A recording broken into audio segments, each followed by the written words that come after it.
Ny mety ho toetry ny andro eny an-dranomasina ny talata 5 septambra 2024 amin'ny enora maraina hatramin'ny alarobia 9 septambra 2024 amin'ny enora maraina. Ny fahamalinana trany no tsara indrindra na tsy misy aza ny filazana fampitandremana mahakasika ny alin-drano. Ho an'ny morontsiraka Atsinanana, tanjona bobaomby hatrany amin'ny tanjona angotsy dia andrahoana mitsitokotoko fa mety arahana orana malefaka izany indraindray any atsimo Sambava. Ho avy atsimo Atsinanana na atsimo Andrivotra ka ho 8 hatramin'ny 5 kilometatra isan'ora. Mety hahatratra 5 kilometatra isan'ora manakaiky amin'ny tanjona bobaomby. Anonjabe na herin-dranomasina ny havon'ny onja dia 2 hatramin'ny 2.4 metatra isy alin-drano avy atsimo Atsinanana. Tanjona angotsy hatrany Mahanoro kosa dia anorana mahalana. Ho avy atsimo Atsinanana na atsimo Andrivotra ka ho 9 hatramin'ny 9 kilometatra isan'ora. Anonjabe ny ranomasina noho izany ary ny havon'ny onja dia 2.5 hatramin'ny 2 metatra ary isy alin-drano madinika avy Atsinanana. Manoratra ny Taolagnaro, andrahoana vitsy. Ho avy avaratra Atsinanana na avaratra Andrivotra ka ho 9 hatramin'ny 9 kilometatra isan'ora. Mety hahatratra 8 hatramin'ny 17 kilometatra isan'ora any atsimo Mivangain-drano. Anonjabe ny ranomasina ny havon'ny onja dia 2.7 metatra ary mety hahatratra 2 hatramin'ny 2.5 metatra rehefa manakaiky amin'ny Taolagnaro. Taolagnaro hatrany amin'ny tanjona Vohimena kosa dia hibalika ny masoandro.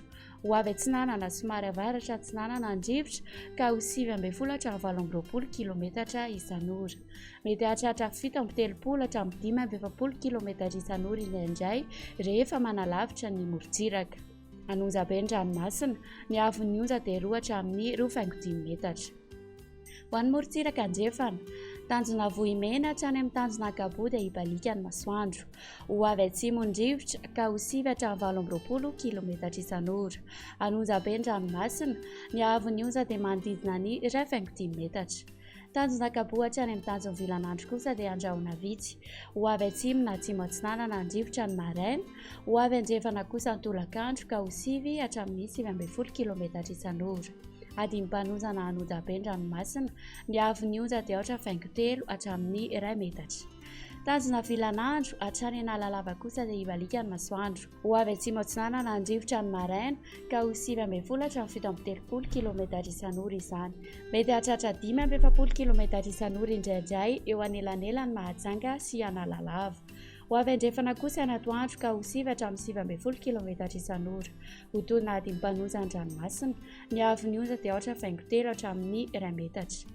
Analalava hatrany amin'ny tanjona Bobaomby, andrahoana mitsitokotoko na hibalika ny masoandro. Iovaova ny fitsokon'ny rivotra ka ho 9 hatramin'ny 9 kilometatra isan'ora. Hitoetra ho avy atsimo Atsinanana makany faritra avaratra ka ho 8 hatramin'ny 17 kilometatra isan'ora. Ho toy ny adim-panonjana ny ranomasina ny havon'ny onja dia 3.2 hatramin'ny 2.2 metatra.